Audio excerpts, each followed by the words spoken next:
Cette pharmacie de Saint-Cyr-sur-Loire pourrait bel et bien mettre la clé sous la porte.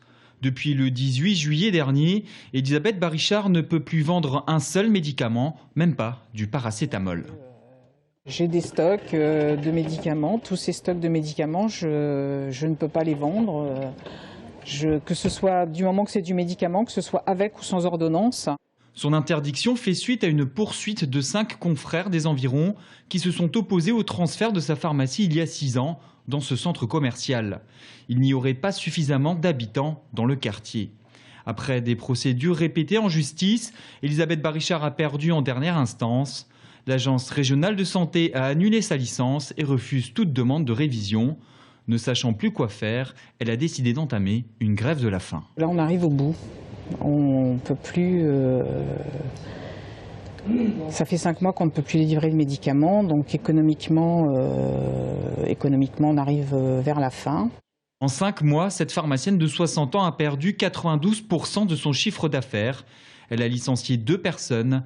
Les 2 salariés restants sont inquiets. On a notre poste qui est menacé. Et puis, à qui le tour ? Pour les clients réguliers de la pharmacie, la non-délivrance de médicaments pose des problèmes d'organisation. Maintenant, c'est 2 déplacements différents et c'est plus pénible, plus contraignant. Ça nous embête parce qu'avec l'ordonnance, c'était bien. On vient souvent ici faire des courses. C'est une honte de fermer cette pharmacie. Elle est extrêmement pratique.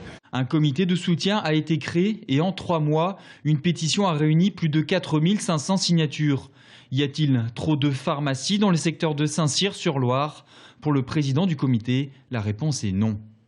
Je pense que ce transfert a suscité une certaine jalousie. Je ne peux pas dire que ça pose de gros problèmes économiques, puisqu'il n'y a eu aucune fermeture des officines que je connais depuis très longtemps, mais ça a dû provoquer une jalousie parce que Mme Barichard est venue s'installer dans une galerie marchande.